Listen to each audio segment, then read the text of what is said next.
ये कहानी तब की है जब बड़े ही हौसले और उत्साह के साथ राम जी की वानर सेना रावण को हराने और माता सीता को मुक्त करवाने के लिए राम जी के साथ श्रीलंका की ओर बढ़ रही थी। वो जब आगे बढ़ रही थी तो विशाल समंदर देखकर रुक गई। फिर लक्ष्मण ने राम जी को एक बाण दिया जिससे वह पूरा समुद्र सूख जाता। लेकिन फिर जैसे ही श्री राम जी ने तीर का मार संभाला, उतने में समुद्र देव जी उनके सामने प्रकट हुए। प्रभु, कृपया ऐसा ना करें। आप भली भांति जानते हैं कि आपके इस बाण से सारा समुद्र पल भर में सूख जाएगा। मुझ पर ऐसा अन्याय मत कीजिए प्रभु। अगर आप चाहें तो आप समुद्र पर सेतु बनाकर ये समुद्र पार कर सकते हैं। आपका ये सुझाव हमें पसंद आया समुद्र देव। इस तरह तो हम दोनों की समस्या का हल निकल जाएगा। इसके बाद श्री राम की वानर सेना सेतु बनाने लगी। नल और नील पत्थरों पर राम लिखते और बाकी की सेना उन्हें समुद्र में उठाकर रखती। उन पत्थरों पर श्री राम का नाम लिखने से वो पानी में डूबे नहीं और ऊपर की ओर तैरने लगे। ये देख सभी वानर सेना बहुत खुश हुई। फिर सेतु बनने का निर्माण कार्य जोरों शोरों से शुरू हुआ। समुद्र किनारे भी श्री राम, लक्ष्मण और हनुमान जी के साथ ये सारा नजारा देख रहे थे। तभी वानरों ने आकर हनुमान जी से शिकायत की। प्रभु, सारा कार्य ठीक ठाक से हो रहा है, लेकिन एक छोटी सी गिलहरी सागर के तट पर इधर उधर घूम रही है। अगर कहीं वो हमारे पैरों के नीचे आ गई तो दबकर मर जाएगी। शरीर पर रेत लपेटकर उसे सेतु पर आकर गिरा देती। हनुमान जी उस गिलहरी की मंशा समझ गए। उन्होंने जाकर गिलहरी की पूंछ पर पांव रख दिया। तभी गिलहरी चिल्लाई, हे राम, हे राम। गिलहरी की चीख पुकार सुनकर राम जी वहाँ पर आए और उन्होंने गिलहरी को अपने हाथ में उठाकर पूछा, गिलहरी, इन बड़े बड़े वानरों के बीच भला तुम क्या कर रही हो? प्रभु, सेतु पर बड़े बड़े पत्थर है। यह पत्थर आपके पाँव में न चुभ जाए, इसीलिए मैं रेत लाकर इन पत्थरों पर डाल रही हूँ। इससे आपकी राह कुछ आसान हो जाएगी।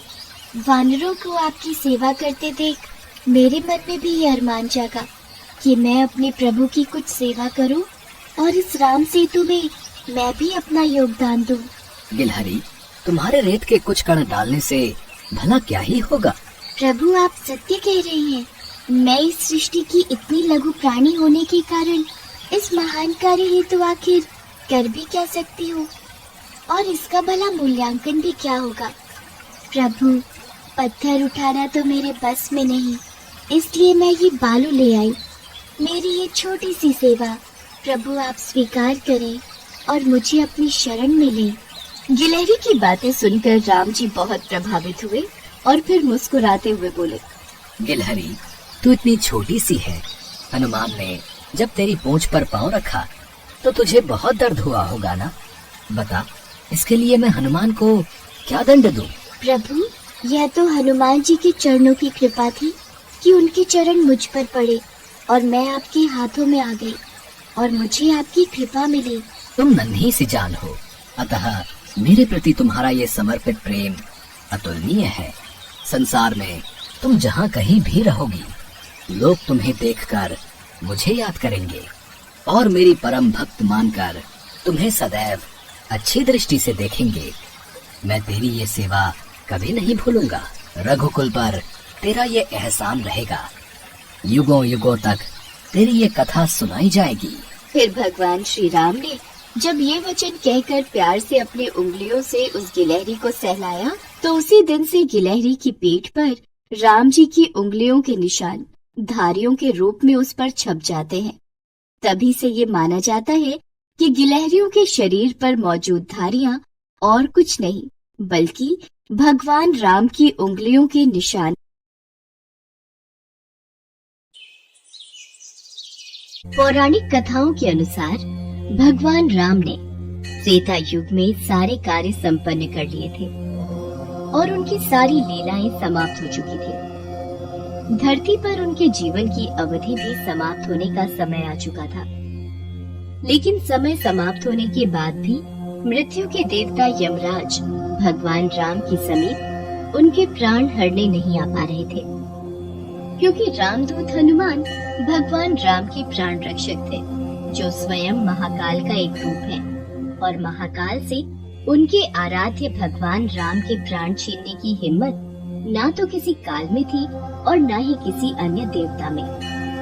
काल चक्र और समय चक्र को आगे बढ़ाने के लिए भगवान राम की मृत्यु होना जरूरी था।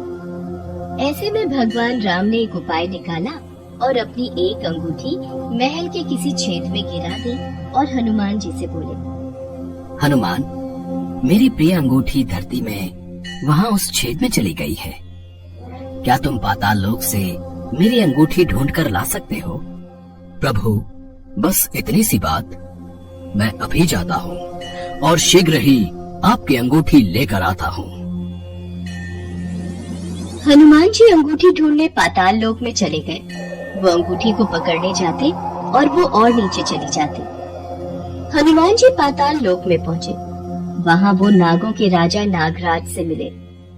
नागराज ने उन्हें अंगूठियों से भरा एक कक्ष दिखाया। इस कक्ष में बहुत सारी अंगूठी रखी हुई है।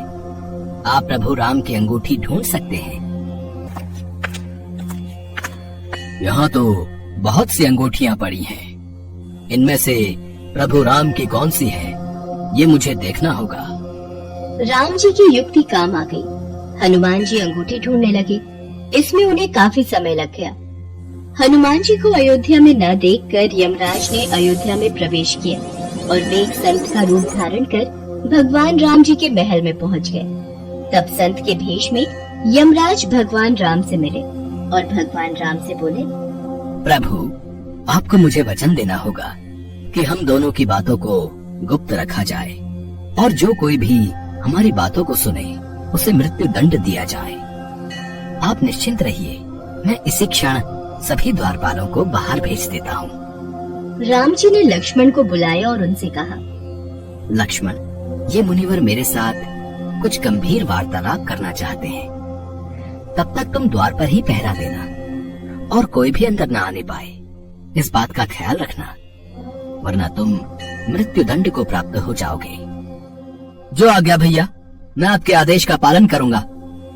लक्ष्मण के जाने के बाद उस संत ने भगवान राम को अपना असली रूप दिखाया और बोले, हे प्रभु, मैं आप ही का सेवक हूँ और आपने ही मुझे ये कर्म दिया है कि इस संसार से समस्त जीव जंतु एवं प्राणियों का प्राण हरना, और ये मेरा धर्म भी है। मैं भगवान शिव और ब्रह्मा की आज्ञा से आपसे ये कहने आया हूँ कि आपने जो अपना समय इस पृथ्वी लोक पर निश्चित किया था, वो समय पूर्ण हो चुका है और अब आपको अपने धाम लौट जाना चाहिए। इससे सभी देवी देवताओं में आपको विष्णु स्वरूप में देखकर उत्साह की लहर दौड़ जाएगी।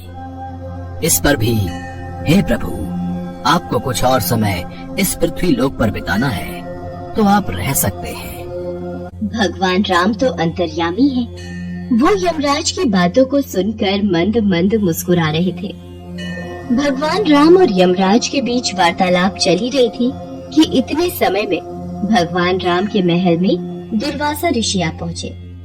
प्रणाम गुरुवर, कहिए मैं आपकी क्या सेवा कर सकता हूँ? हमें भगवान राम से मिलना है, अभी तुरंत। गुरुवर महाराज, भैया राम अभी किसी से नहीं मिल सकते।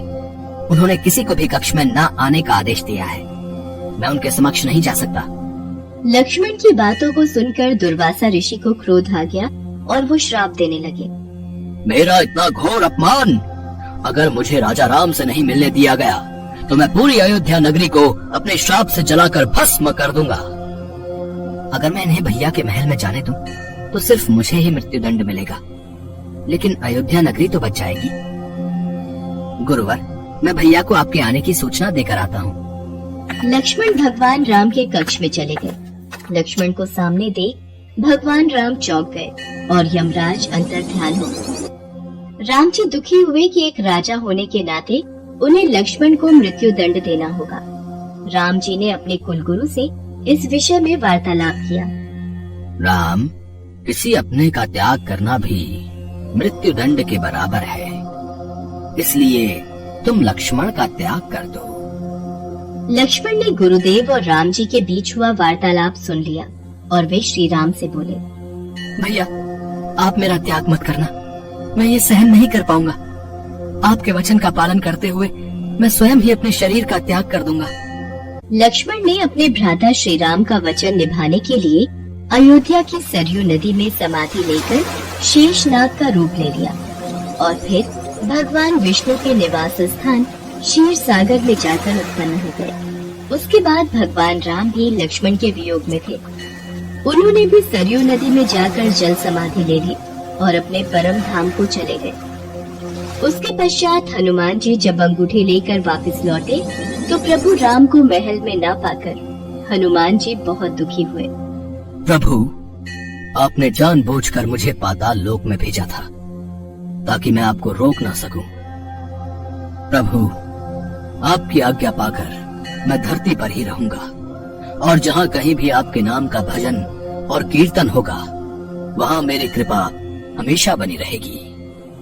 हनुमान जी को भगवान राम जी से अमरता का वरदान प्राप्त है, इसीलिए कहते हैं कि आज भी जहाँ कहीं पर भी भगवान राम के नाम का भजन कीर्तन होता है वहाँ हनुमान जी अवश्य आते हैं और भक्तों को अपना आशीर्वाद देते हैं।